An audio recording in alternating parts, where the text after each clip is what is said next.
Salut les gars! Ah là là, j'espère que vous allez bien. On va faire une petite vidéo aujourd'hui. Ça faisait longtemps que je voulais faire cette vidéo, je vous mens pas. Pour donner mon avis un peu sur Madrid, hein, même s'il y a quelques mois déjà, pour ceux qui s'en souviennent, j'avais parlé de la chute de la Maison Blanche. Mais en vrai de vrai, si tu regardes bien, c'est pratiquement tout le football hein, qui chute. C'est différent, ça a évolué. Pour certains dans le bon sens, pour moi c'est de la grosse merde. Mais on va en discuter un peu aujourd'hui, surtout par rapport à Madrid. Donc moi j'ai déjà vécu une époque, vous connaissez, hein, l'époque où on gagnait plus de Ligue des Champions pendant quoi, 10-12 ans. Maintenant, ce que je trouve similaire à cette époque-là, c'est déjà, on va parler d'une première chose, c'est le mercato. Ça fait quelques années maintenant qu'on ne recrute plus des joueurs finis, c'est-à-dire des joueurs, quand je dis finis, c'est pas, ils ont plus le niveau, c'est fini dans leur formation. Avant, on avait tendance à prendre des ballons d'or presque tout le temps avec Pérez, ou des joueurs avec un fort potentiel, mais vraiment un fort potentiel, quoi.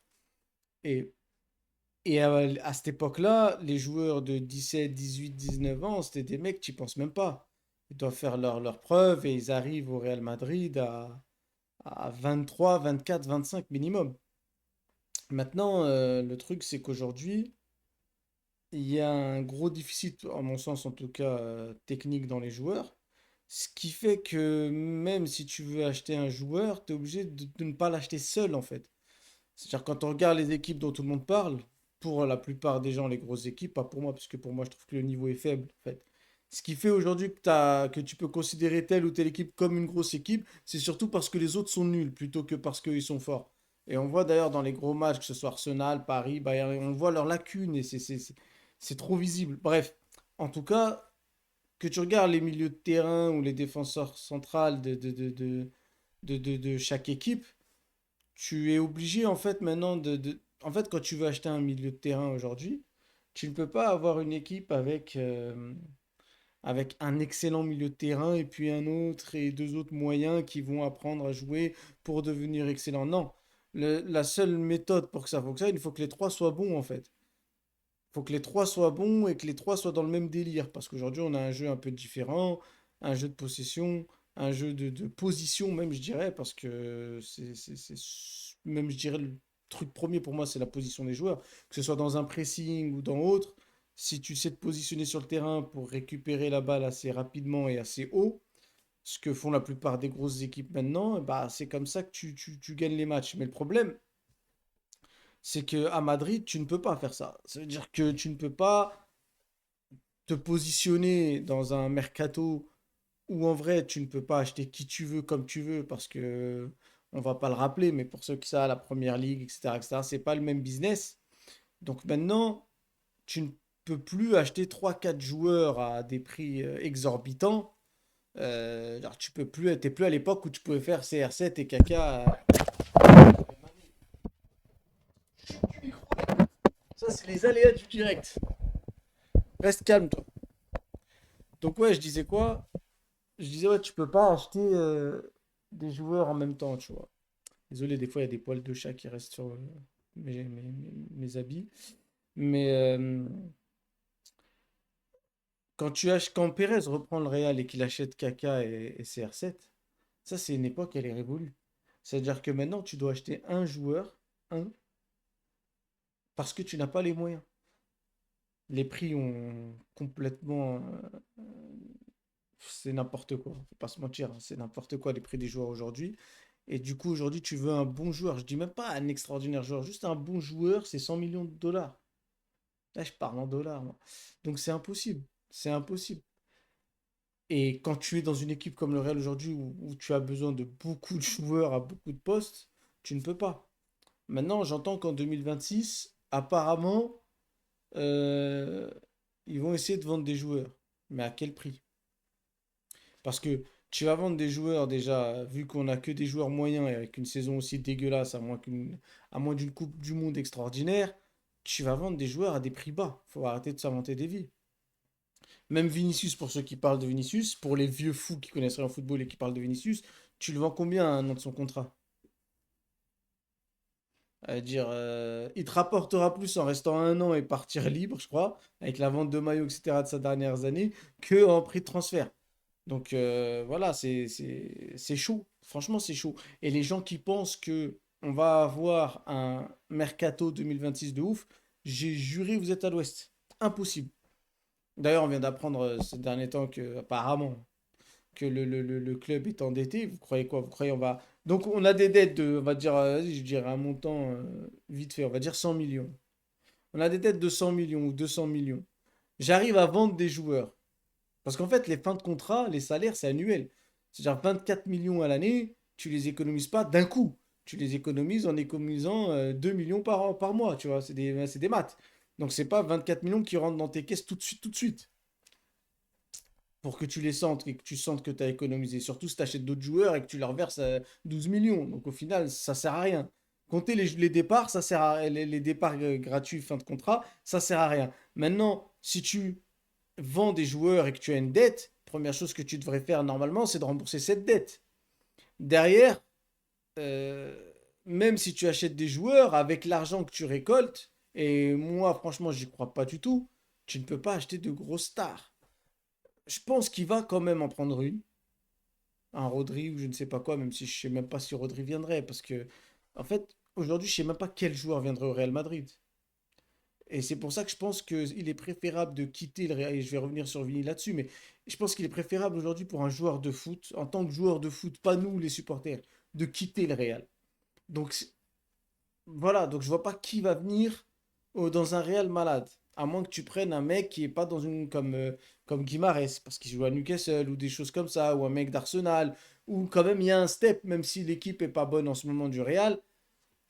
Voilà. Maintenant, le truc c'est que au Real Madrid, pour penser qu'on va recruter et faire une équipe parce qu'on aura un coach ou parce que ceci, même si Klopp vient ou qui vous voulez, mais c'est pas parce que Klopp vient en fait que l'argent va tomber du ciel, à moins de vendre des joueurs. Et encore une fois, à quel prix tu les vends? Si tu vends trois quatre joueurs et qu'ils te rapportent 150 millions, t'achètes qui avec 150 millions? Je veux dire, tu vas encore acheter des joueurs en formation, donc ton jeu ne va pas évoluer, en tout cas pas cette année. Alors peut-être que dans trois quatre ans, tu auras une équipe faite pour jouer, mais encore, ça reste à voir. Ça reste à voir. Maintenant, j'entends bien les gens, ouais, non, vas-y, on vend Bellingham, on vend Vini, mais vous êtes des malades. Tu vends un joueur, en fait, quand tu vends un joueur, et là, je vais parler que de l'aspect sportif, quand tu vends un joueur, tu le vends soit parce qu'il te pose un problème, soit parce qu'il n'est pas assez bon, c'est pour ça qu'on vend rarement des titulaires indiscutables, soit parce que tu vas le remplacer avec au moins aussi bon. Il n'y en a pas. Donc je comprends pas l'histoire de. Tu vends Bellingham, d'accord. Maintenant, Bellingham, il fait une mauvaise saison. Ok, tu vends Bellingham parce que tu pètes les plombs et ça fait 2 ans il est là. Il a fait une bonne saison, une mauvaise saison. Cette saison, pour le moment, on ne peut pas faire de constat global, même s'il fait un mauvais début de saison. Il revient d'une opération en octobre, le mec. Donc, en vrai de vrai, il a fait 2 3 mois, il est reparti en blessure. On peut pas juger, même s'il n'a pas été bon. Et tu veux vendre ce type de joueur-là sans même savoir ce que tu vas récolter derrière. Et sans même savoir combien il va te rapporter. C'est débile. Maintenant, tu veux vendre Vinicius. Les gens, ils sont là, oui, non, mais tu sais, Vinicius, c'est plus le football d'aujourd'hui. Ça, c'est des disquettes. Ça veut dire quoi? Ça veut dire qu'aujourd'hui, en fait, il n'y a qu'un seul football. Donc, ça veut dire aujourd'hui, tu dois faire que des joueurs qui jouent tous de la même manière. Si tu en as un qui est un peu différent, au lieu d'être un plus, c'est moins bien. Alors que c'est complètement, à mon sens, c'est complètement le contraire. C'est justement, si tu regardes d'ailleurs, même tu regardes par exemple le Liverpool qui gagne, tu as des joueurs super bons dans le collectif, dans le pressing, dans ce que tu veux, mais tu as un mec différent. Tu regardes même, pour remonter pas si loin, même le Barça, tu regardes le Barça, tous les joueurs qui sont dans le collectif sont des excellents joueurs, ok, qui savent jouer ensemble, qui truc. Mais tu as un mec qui est différent des autres. Et aujourd'hui, on me dit que le mec qui est différent des autres, faut l'enlever. Mais, bref, je trouve ça tellement débile, surtout que tu vas le remplacer par qui, encore une fois? Maintenant, tu as Rodrigo qui est blessé. T'as Rodrigo qui est blessé. Tu n'as pas de joueur offensif à part Mbappé. Faut être franc. Parce que Bastantino, c'est pas au niveau. Arda Güler, c'est plus un milieu qu'un attaquant. Gonzalo, il faut qu'il s'en aille, en vrai de vrai. Et en vrai, et t'as Hendrick qui va revenir et qui lui, en fait, prend lieu et place de Rodrigo. Parce que Rodrigo ne sera pas là. Donc en fait, t'es même pas en capacité de te dire que tu vas vendre un attaquant, à moins d'être sûr d'en prendre un. Mais en prendre un juste pour en prendre un, ça n'a aucun sens. Si aujourd'hui on me dit que n'importe qui, Haaland, Kane, qui voulait, sera plus compatible avec Mbappé que Vini, c'est faux. Et si vous pensez vraiment que Haaland ou Kane va vendre plus de maillots que Vini, c'est faux aussi. Donc c'est une perte dans tout, mais c'est pas grave. Et le délire de comment ça s'appelle, du football justement d'aujourd'hui en disant que oui, mais aujourd'hui, par exemple, le Xabi Ball, le Guardiola Ball, ce que vous voulez, dire que Vinicius n'est pas un joueur dans ce délire-là, c'est faux aussi. Parce que je pense que en termes d'ailier, alors peut-être que c'est un mec qui est ailier pur, etc., et qu'il n'a pas ce côté où il combine beaucoup et tout, mais il va faire le travail. S'il tombe sur un coach de renommée, de renom même, si c'est Pep Guardiola ou si c'est un club qui lui dit il faut que tu fasses des allers-retours, il va les faire. Il les a déjà fait. Il faut arrêter de se mentir. On a vu le Vini, surtout début 2021-22, que des allers-retours. 23-24, quand il fallait le faire, il le faisait. Donc, il peut s'adapter à n'importe quel style de jeu, en fait. C'est juste que lui, offensivement, a un style différent. Mais comment un joueur qui fait 20 passes décisives n'est pas un joueur qui s'est combiné avec les autres? Je ne comprends pas. Après, il faut avoir une définition de la combinaison à part. Derrière ça, tu as que des joueurs, je dis bien que des joueurs, en devenir. Carreras, on l'a vu dans les gros matchs, il est pas bon. Et j'ai juré que Mendy Prime, pour le moment, il m'a plus montré que Carreras. Même si Mendy, on a eu le temps de le voir beaucoup plus longtemps. Mais là, Carreras, pas au niveau, à mon sens. Et c'est pas parce qu'il est bon contre les faibles que je veux dire il a un niveau. C'est comme quand vous me dites, oui, mais Xabi Alonso a gagné 12 matchs sur 13 en début de saison. Mais contre qui? Contre qui et à quel moment? C'est-à-dire, en début de saison, quand aucune équipe n'est vraiment à son grand potentiel, tu bats des petites équipes, tu crois que tu es fort. Mais bon, ça, c'est après chacun son délire. Maintenant, Carreras, il n'est pas au niveau. Eysen, il n'est pas au niveau et les gens le voient. Asensio, il n'est pas au niveau, même s'il revient de blessure. Rudiger, il pourrait être au niveau s'il revient vraiment à 100%, parce que parfois il monte dans des matchs que charismatiques, que physiques, que ça lâche pas. Mais voilà, il manque de punch pour le moment. Militao, il est blessé, donc on n'en parle pas, même si c'est sûrement le meilleur défenseur de l'équipe, voire un des top 5 mondial sur son début de saison. Donc déjà, voilà, tu cites les défenseurs, je compte pas à la bas de ça parce qu'il se barre. Carvajal, je compte pas, il se barre aussi. Mais en fait, tu recrutes Trent qui n'est pas au niveau. On va pas faire le tour de tous les joueurs, mais que ce soit Chouamini, etc. Et du coup, vous pensez vraiment que avec deux trois joueurs de bon niveau et que des mecs éclatés à côté, on va faire quelque chose? Et c'est pour ça que ça me fait rire quand j'entends des oui, mais tu sais, oh, on a vu une bouse, ce match c'est de la merde, etc., etc. Mais c'est toi, t'es bête. Si tu t'attends à mieux que ça alors que tu sais qu'ils sont nuls, bah réfléchis à ce que peut-être t'as des neurones qui manquent, mon gars. C'est tout. Maintenant, dans le mercato actuel, à mon sens, tu ne peux recruter personne. Pourquoi tu ne peux recruter personne? Parce que soit tu vas ramener des joueurs dans tes moyens, 50-60 millions, mais qui vont pas forcément t'apporter un plus, soit tu vas vouloir dépenser sur un gros joueur à 100-150 millions, mais un seul ne suffira pas. Donc, au final, tu es bloqué. Et je comprends pourquoi, bah, à part Mastantuono, Mastantoura, là, cette erreur de ouf, mais je comprends à un moment donné pourquoi le club a préféré acheter des Carreras, SCN, mettre 50, 60 sur plusieurs, plutôt que mettre de l'argent sur un seul. Parce qu'il y a tellement de lacunes et de postes à changer, que en fait, si tu mets tout ton argent dans un seul, tu n'apportes pas vraiment de plus à ton équipe. Parce que si à la fin, le mec, il est entouré que de bouse, il est entouré que de bouse. C'est ça. Quand je dis bouge, j'abuse. Mais vous m'avez compris, quand les joueurs ne sont pas en forme psychologiquement et dans leur football, c'est chaud. Maintenant, t'as Mbappé qui, au début de saison, essaie de porter l'équipe à lui seul en marquant des buts, mais on voyait bien que voilà, t'es obligé de faire des défaites. Surtout si tu montres pas l'exemple, tu perds. Ensuite, tu as cette période-là, là, janvier, février, mars, enfin janvier, février surtout, où c'est Vini qui porte l'équipe, même s'il peut passer lui aussi à côté de un ou deux matchs. Mais au final, ça revient au même. Ça veut dire qu'on ne peut pas compter sur un seul joueur. Comme on a vu les matchs cette année, quand Mbappé est titulaire, mais que Vini n'est pas là. Parce que on n'aime pas on aime souvent dire qu'ils sont pas compatibles, etc., etc. Mais moi, je me rappelle des matchs début d'année où on mettait Vini sur le banc pour faire jouer Rodrigo, on n'ouvrait pas le score. On n'ouvrait pas le score, ou très difficilement, pas en première mi-temps, très rarement.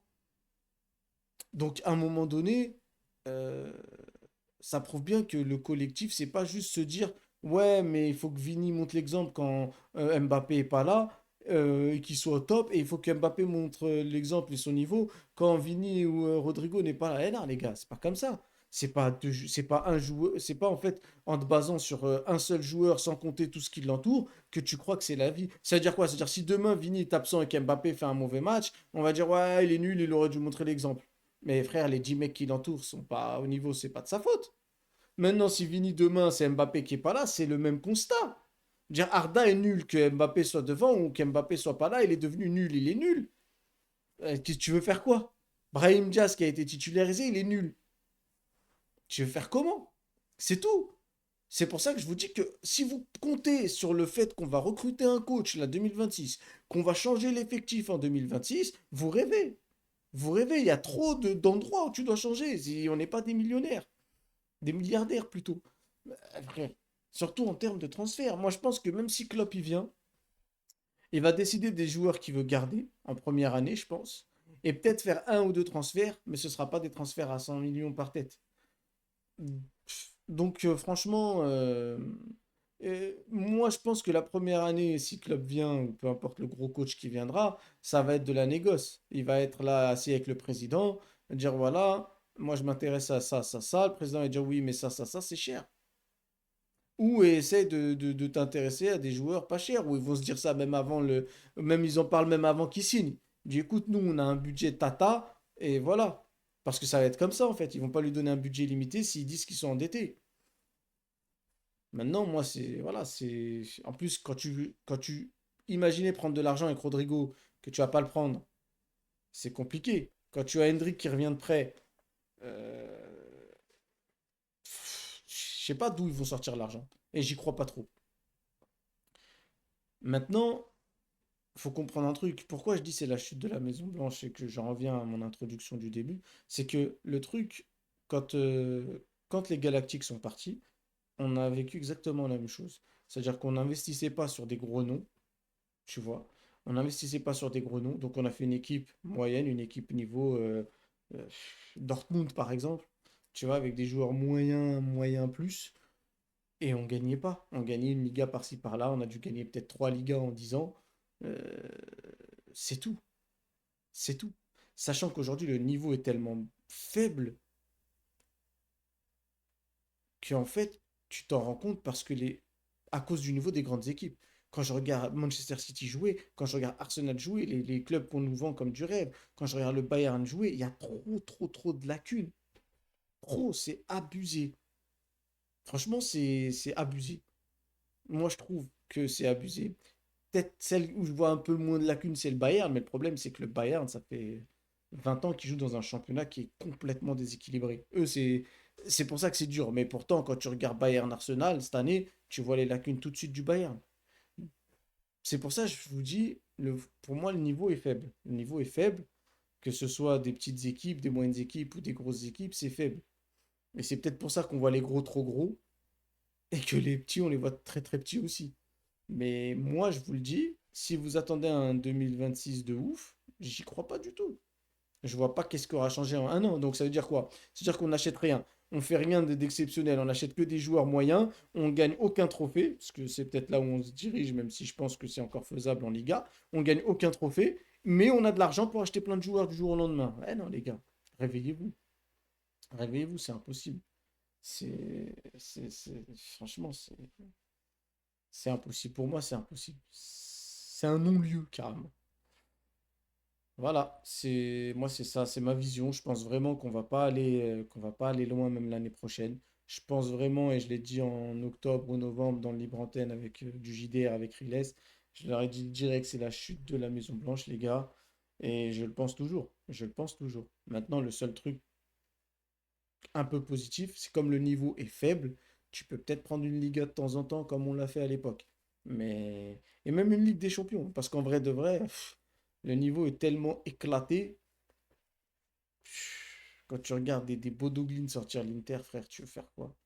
Je suis pas en train de remettre en cause leur niveau, mais c'est chaud. Ils ont même tapé City. Donc voilà, ça prouve bien que maintenant, les grandes équipes ne sont plus aussi grandes que ça. C'est-à-dire, il y a 15-20 ans derrière, tu pouvais faire un faux pas contre une équipe, mais au final, face aux petits, tu voyais tout de suite la supériorité. Et c'est pour ça qu'on disait que les gens, c'est l'histoire de, ouais, ils choisissent leur match, etc., ça date des années bissextiles. Ça veut rien dire ce que je dis, mais ce que je veux dire, c'est que ça date d'il y a archi longtemps. Moi, déjà, quand je regardais le foot quand j'étais petit, on voyait très bien que contre les petites équipes, ça jouait moins, tu vois, mais en jouant moins, ils gagnaient quand même 3-4-0. Parce que c'était ça, les grosses équipes, les vraies grosses équipes. Aujourd'hui, non. Aujourd'hui, le niveau n'est pas là. Donc, arrêtez de me vendre des histoires de merde, là. De toute façon, pour le coach, franchement, à part Klopp, vous voulez faire venir qui? Il y a Arteta, là, qui va se faire têche, mais il n'est pas au niveau. Oui, oui, il n'est pas au niveau, vous avez bien entendu. Nous, on n'est pas un club en voie l'oseille. Donc, les coachs comme ça, là, ça fonctionnera pas. C'est pour ça que même Klopp, j'ai des doutes. Je vous le dis direct, j'ai des doutes. Je dis pas que la direction va pas aller dans son sens. La direction va aller dans son sens. Mais à un moment donné, la direction, ils vont pas sortir de l'argent de leurs chaussettes. C'est pas la première ligue. Ils vont lui en acheter un par an. C'est-à-dire, pour qu'il gagne, il va falloir 10 ans. C'est pas Liverpool, là. Moi, franchement, ces coachs-là, à part en PL, j'ai aucune confiance en lui. Guardiola, quand il est allé au Bayern, j'ai dit à tout le monde, mais les gars, redescendez sur terre. Jamais de la vie prendre la Ligue des Champions au Bayern Munich. Jamais de la vie. C'est impossible. Il vient dans une équipe, il essaye d'apporter son jeu, mais il n'a pas les mecs qu'il veut. C'est plus le Barça Non, il va à City, c'est pareil. Il n'a pas les mecs qu'il veut. Il lui a fallu 10 ans. Bah, Klopp, il arrive 500 millions, 600 millions dépensés pour gagner une Ligue des Champions. Nous, au Real, on ne peut pas faire ça. C'est-à-dire, je ne remets pas en cause euh, tout ce que fait un entraîneur. Je dis juste que les entraîneurs à budget illimité, c'est pas fait pour le Real. C'est tout. Maintenant, vous pouvez faire ce que vous voulez. Xabi Alonso, c'était pas fait pour le Real. Fin. Il n'y a pas de... Oh, non, non. Il est éclaté, ce coach. Pour coacher une grosse équipe comme le Real, il faut avoir fait 1 million de clubs et être capable de faire ce que tu as fait avec un autre club en ayant moins de budget. C'est tout. C'est ça qui fait que t'es fort en fait quand tu vas au Real Madrid. Genre, t'as Zidane, il vient, mais lui, l'équipe, elle est toute faite. Il te prend 3 Ligues des Champions avec une équipe qui est déjà faite. Bah, j'aimerais bien que vous me sortez un joueur que Zidane a fait venir et qu'il a mis titulaire. Sortez-moi-en, hein. Maintenant, derrière, t'as Ancelotti qui fait avec ce qu'il a, mais Ancelotti, c'est un autre niveau de coaching. Mais sinon, dans les clubs comme Madrid, frère, si t'as pas de budget limité, tu ne peux pas. Regardez Barcelone. Barcelone, c'est un club qui, pourtant, les jeunes apprennent tous à jouer un seul style, etc., etc. Mais au final, depuis qu'ils ont un peu moins de budget, malgré qu'ils ont gaspillé des mille et des cents, voilà, tu fais venir Rafinha, tu fais venir un truc, tu restes un minimum compétitif, t'as Yamal qui sort du truc. Mais est-ce que tu es aussi fort que... Non. Ce Barça-là, il n'existe pas contre le Barça de 2015. Il se mange 10-0, facilement. C'est comme ça. C'est tout. Maintenant, il faut de l'oseille en tabarouette, comme on dit au Canada, pour faire du football. Ça sert à rien. C'est pour ça que le Real, ce qu'a fait le Real, c'est exceptionnel. C'est parce que tu t'investis pas tant que ça. Tu as des jeunes qui brillent. Tu as des anciens qui sont là et qui sont prêts à mettre leur dernier coup de pouce. Et tu gagnes. Mais c'est fini ça. Maintenant, tu vas mettre Klopp au Real Madrid. Je vous promets que s'il n'a pas un budget illimité, il ne fera rien. Mettez-le vous en tête. C'est tout. Arrêtez de me raconter vos vies. Arrêtez de penser que un coach parce qu'il a fait ça ici, il va réussir ici. Mais combien d'exemples on a? Combien d'exemples on a de coachs qui sont les Ranieri, mais en fait tous, Lippi, Capello, tout ce que tu veux. Il y a combien de coachs qui vont dans des gros clubs après avoir fait quelque chose de bien et n'y arrivent pas? Bah c'est comme ça les gars. Donc arrêtez de tout de suite transformer un coach. Xabi Alonso, oh, rien que quand j'y pense, ça me tue. Le mec, il lui suffit 2 ans dans un club pour être considéré comme le mec qui va changer le Real. Oh, oh, comment vous vous êtes enflammé. Je sais même pas comment. Eh, j'ai envie de dire, mais vous connaissez rien au football pour avoir fait ça. C'est honteux de dire des choses pareilles. Comment tu peux penser qu'un mec qui a 2 3 ans d'expérience, du jour au lendemain, il va te prendre un gros club et tout éclater? Un club en plus avec plein de problèmes. et une gestion très délicate. Tu veux pas venir comme ça entraîner comme tu veux à Madrid. Mais c'est une dinguerie hein, quand j'y pense. Hein. Franchement, vous êtes tous starbés en fait. C'est abusé. Et je ne vais même pas rentrer dans les détails de ce qu'il a fait, de ce qu'il a pas fait. Il a fait des dingueries, bref. En tout cas, moi je vous dis quoi? 2026, ne vous attendez pas à une dinguerie. Faut redescendre sur terre. Arrêtez de penser qu'on peut se débarrasser des joueurs comme ci, comme ça. Ça marche pas comme ça. Déjà, si tu veux vendre des joueurs comme Bellingham ou Vinicius, faut que tu prennes un micro et que tu expliques qu'ils sont en vente déjà. Parce que eux, quand tu vas les mettre en vente, tu auras 1 million de gens qui vont se mettre dessus.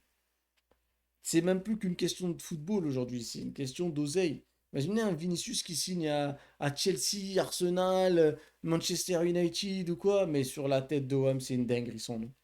Bellingham, pareil, un Bellingham à Arsenal, United ou Chelsea, c'est une dinguerie aussi. Bon, il faut qu'il remonte.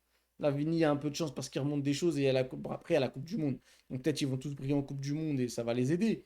Mais vous vous rendez pas compte de ce que c'est maintenant. Maintenant, c'est juste que pour que le Real dise vraiment que ces joueurs-là sont en vente réellement, hein, je ne parle pas des rumeurs par-ci par-là, il en faut, il va en falloir. Il va falloir qu'ils savent, ils prennent qui comme coach. Il va savoir que le coach lui-même n'en veuille pas. Il va falloir aussi que tu sais comment tu vas les remplacer et comment. Eh, garder la pêche, ça n'existe pas, vos conneries. On va redescendre sur terre maintenant. Maintenant, si tu veux vendre des joueurs de cette équipe-là, même s'il y en a, ils ont re-signé, ça va être des Brahim, ça va être des Arda ou au pire en prêt, tu vois, prêt avec son salaire payé par un autre club. Des choses comme ça. Mais sinon, c'est mort. Même Hendrick l'an prochain, c'est impossible. À moins que tu achètes un attaquant live, tu ne peux pas reprêter Hendrick. Avec la blessure de Rodrigo, tu ne peux pas. Tu as Mbappé et Vini titulaires et après, tu fais comment? Eh non, les gars, arrêtez de vous inventer des vies. Bref, en tout cas, voilà, moi je vous dis ça, je vous dis que voilà, c'est pas, on va passer par une période sale. Mais le seul truc qui rassure, c'est que le niveau est tellement éclaté de partout que même si tu as une équipe un peu salée c'est pour les années qui viennent, tu peux quand même gagner des titres parce que c'est pas mieux ailleurs, tout simplement. C'est aussi simple que ça, c'est pas mieux ailleurs. Donc voilà. Mais moi je vous le dis, arrêtez de vous enflammer, de vous inventer des vies. On a un effectif qui est ce qu'il est. Donc quand on gagne des matchs avec un effectif comme ça, je suis désolé, mais on doit être un minimum heureux parce que voilà, comme je l'ai dit à plusieurs reprises, on a un effectif niveau Villarreal, Betis Séville. Donc quand tu gagnes des matchs, que tu restes quand même à 4 points, même si j'espère qu'on repassera devant à un moment donné, sans penser vraiment qu'on gagne, hein, mais si on repasse devant, on peut le faire. Euh, voilà, on a une équipe de ce niveau-là, un effectif de ce niveau-là. Donc arrêtez de, à chaque fois que vous voyez un match, ah, quel bouse on a vu, je sais pas quoi. Imaginez que vous êtes un supporter d'une équipe comme Séville. C'est tout.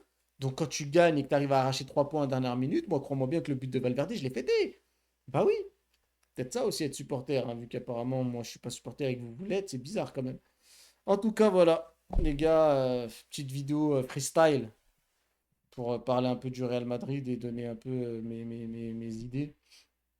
Maintenant, on verra ce que donne la suite. Et d'autres vidéos à venir bientôt. Des vidéos techniques, tactiques, technico-tactiques. Tu vois ou pas? Des vidéos où tu vois, tu peux mettre des fins, des coups de tête, t'inquiète. Allez, gars, bye. Prenez soin.